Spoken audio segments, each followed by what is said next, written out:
안녕하세요. 수익의 달인 수달스탁입니다. 2021년 3월 24일 오전장 미리 보기 시간입니다. 자, 편한 밤 되셨습니까? 간밤에 증시는 편안한 밤이 되지 못했네요. 어제 우리 본장 자체도 분위기가 너무 안 좋았죠.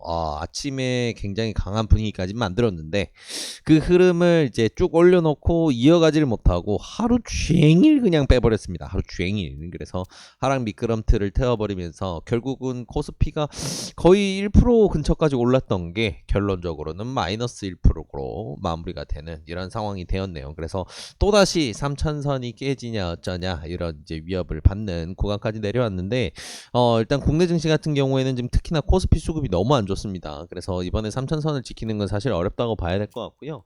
해외 증시에서 대반전이 나와준다라고 한다면 어느 정도 영향을 받아서 좀 바닥을 잡는다던가 이런 흐름이 나올 수 있을 것 같은데 코스피 지수 같은 경우에는 정말 바닥이 너무 안 잡히네요. 그리고 코스닥 같은 경우에도 수급이 결국은 오후장 들어서면서 이쪽도 마찬가지로 뒤바뀌었습니다. 그래서 코스피 대비해서 코스닥이 아침에도 강세를 잘 보여줬었는데 결국은 밀려 내려오는 전체적인 시장 흐름이 보여지면서 그 흐름에 영향을 받으면서 같이 쭉 밀려버렸다. 이렇게 볼 수가 있겠네요. 그래서 코스피 코스닥 전부 다 증시가 안 좋은 상황으로 이제 마무리가 됐는데 바통을 이어받은 유럽과 미국에서도 증시가 좀 힘든 흐름을 보였습니다. 일단은 이런 전체적인 시장 상황이 나오는 데 있어서 가장 큰 키워드로 지금 잡히고 있는 거는 코로나 3차 대확산 부분이 조금 공포 심리를 자극을 하고 있다라고 볼 수가 있을 것 같아요. 일단 어제 오전장 미리 보기에서도 이제 좀 말씀을 드렸고 종종 언급을 드리고 있는데 유럽은 지금 다시 봉쇄 조치가 들어가는 지역들이 늘어나고 있습니다. 네, 그래서 다시금 이제 확진자 수 증가 그리고 코로나 확산이 또 발생을 하고 있어서 이런 부분을 좀 막아내기 위해서 국가들이 봉쇄 조치에 들어가게 되고 그러면 경제 활동에 지장을 받게 되면서 실물 경제에 타격을 받고 그래서 증시도 약세를 기록하게 되는 이제 이런 흐름인데. 아무래도 요즘엔 코로나 확산 부분이 워낙 이제 일상화가 되어 있다 보니까 우리가 체감이 잘 되진 않아요. 근데 사실 증시는 계속해서 말씀드려오는 것처럼 실물 경제의 회복세를 뛰어넘어서 한참 윗구간에 놀고 있기 때문에 언제든 이런 게 트리거가 돼서 굉장히 강한 낙폭을 보일 수가 있는 구간을 지나고 있습니다. 그래서 지금은 참 어려운 구간입니다. 일단은 코스피가 최근에 만들어놨었던 저점은 좀 깨진다. 그리고 하방을 덜 넓게 만들고 바닥을 다시 잡을 수 있다라는 거를 염두에 두고 대응하시는 게 좋을 것 같아요. 그래서 짧은 스윙이라든가 이런 아니면 구간 공략으로 진입을 하셨던 종목이 있으셨다면 그런 종목들 관리하는 데 있어서는 이런 시장 전략 반드시 참고하시면 좋을 것 같고요. 다만 이제 조금 그래도 조금은 기대감을 가지고 지켜볼 수 있는 부분이 있다면 해외장 같은 경우에는 특히나 이제 나스닥 지금 한국 같은 경우에는 나스닥의 흐름의 분위기에 영향을 굉장히 많이 받죠. 그래서 나스닥의 영향을 굉장히 많이 받는데 나스닥 같은 경우에는 지금 기술적으로 반등을 한번 성공을 했다가 다시금 어느 정도 밀렸다가 그리고 추가적으로 또 밀어 올릴 수 있는 그런 포지션으로 조금 가고 있어요. 그래서 중요한 거래량이 터졌던 지수 구간들을 꼽아보게 되면 조금 13,000 근처는 조금 지지를 하려는 흐름이 많이 보였기 때문에 이런 부분들이 좋은 방향으로 작용한다라고 한다면 해외장으로부터 해서 좋은 흐름 다시금 나와주면서 조금 회복세 보여줄 수 있겠죠. 근데 뭐 일단은 한국장 자체가 해외장의 좋은 부분을 요즘 못 따라가고 있어요. 미국장이 좋고 중국장이 나쁘면 안 좋은 중국장을 따라가고 미국장이 좋고 중국장이 좋으면 뭐 일본장이 안 좋으면 일본장 따라서 안 좋고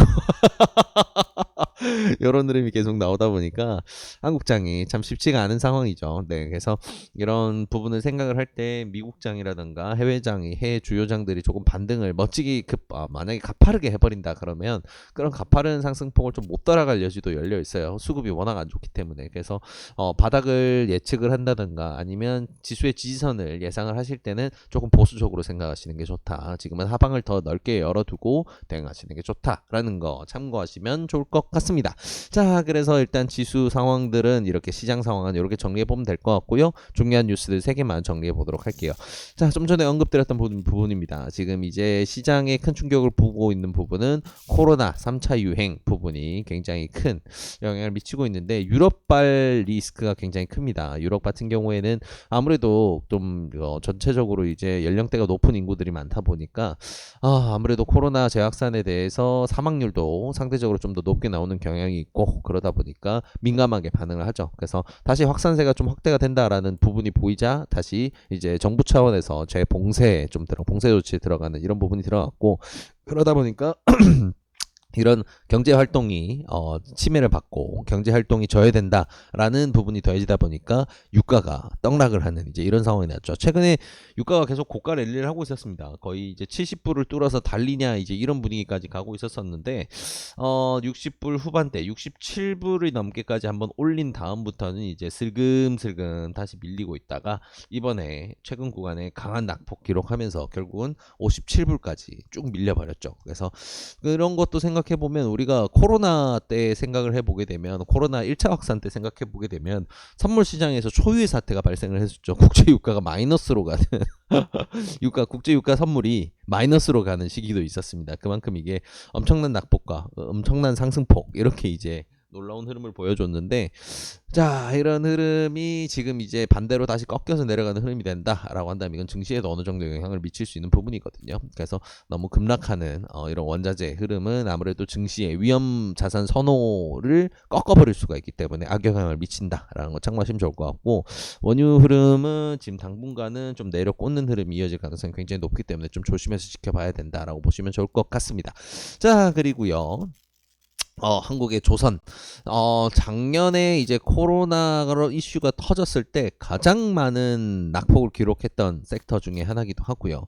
그 이후에 전설적인 삼성중공업 우선주의 전설적인 상승이 나오면서 또 많은 관심을 받았던 섹터, 바로 조선이죠. 그래서 조선 섹터 같은 경우에는 작년 이제 상반기가 끝나가는 무렵부터 해가지고 수주 실적이 굉장히 좋았어요. 그래서 그동안 계속 중국 시장에 밀려 있었던 조선 수주 건수가 가파르게 늘어나게 되면서 보시는 것처럼 이제 작년 하반기에 접어들고 나서는 폭발적으로 수주가 늘어났죠. 그래서 이렇게 이제 수주했던 게 올해부터 실제적으로 우리 조선사들의 영향을 미치게 될 텐데, 이런 부분에 이어서 계속해서 달릴 수 있는 게 이제 올해 수주권이죠. 근데 올해 수주권이 1분기에만 작년의 반절을 달하는 이런 부분이 굉장히 좀 놀라운 수준입니다. 그래서 이런 수주 랠리가 쭉쭉쭉 이어지고 있다 보니까 조선사들 같은 경우에는 올해 먹거리는 어느 정도 이미 작년 수주를 통해서 챙겨놨고, 여기에 더해서 올해까지 올해 수주까지 이렇게 잘 이어진다라고 한다면 내년까지 길게 뻗을 수 있는 흐름이 되겠죠. 그래서 이런 흐름들이 결국 실적에 천천히 반영돼 나갈 테니까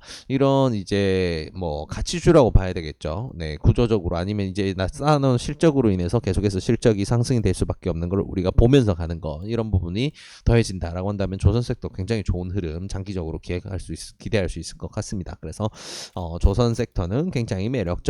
그리고 물류량이 늘었기 때문에 이런 늘어날 물류량에 대응을 하는 거는 사실 이제 해운 시장뿐만 아닙니다. 그리고 해운 시장뿐만 아니고 이제 항공 시장에서도 화물 운송에 대한 수요가 계속 늘어나다 보니까 이런 시장은 계속해서 좀 좋은 분위기 보여줄 수 있겠다. 그래서 이제 조선 섹터뿐만 아니고 항공 섹터에서도 재밌는 종목 계속 이제 한 번씩 언급드린 이제 아시아나항공이라든가 이런 종목들, 이런 부분도 같이 맞물려 떨어져서 좀 재밌게 지켜볼 수 있는 여지가 많다라는 거 생각해 주시면 좋을 것 같습니다. 자, 그리고 마지막 뉴스는 어제 굉장히 좋은 뉴스를 우리에게 안겨줬었던, 기분 좋은 뉴스를 안겨줬었던 아스트라제네카 뉴스였었는데, 이번에는 반대로 또 아주 안 좋은 뉴스가 나왔습니다. 어제 이제 아스트라제네카가 굉장히 좋은 내용으로 임상 결과를 발표를 했죠. 그래서 굉장히 임상 데이터도 폭넓은 그룹을 통해서 진행이 됐었고, 임상 대상도 굉장히 많았고, 그리고 기대했던 것만큼 백신의 이제 예방률도 높게 나왔죠. 79%의 예방률이 높게 나왔습니다. 그래서 좋은 내용으로 다 발표가 돼서 이제 다음 달이라든가 늦어도 다음 달 정도까지는 해서 미국의 FDA에서도 이제 승인을 내려주지 않을까, 이런 시장의 관측까지 더해지다 보니까 굉장히 긍정적인 영향을 좋게 받았었는데, 하루 만에 자, 미국에서 이제 그 독립적인 이제 기관이거든요. 독립적인 기관으로 우리가 이제 약자로 얘기할 때 보통 DSMB라고 하는데 데이터 안전 모니터링 위원회라고 하는 곳이 있습니다. 근데 여기서는 이제 이번에 발표한 임상 결과가 지난 2월 임상 시험분까지만 포함을 했고 3월 분이 포함이 되지 않았다라는 거는, 이거는 아무래도 지금 발표한 79%의 백신 효능률은 성립되지 않는 거를 좀 옛날 데이터를 임의적으로 써서 이렇게 하지 않았나 라는 의구심을 제기를 했어요. 자, 근데 이게 참 내용이 조금 재밌죠. 네. 백신 자체의 부작용이라든가 이런 부분을 잡고 늘어지는 게 아니고, 효능 부분이 79%까지는 안 돼, 이 친구야.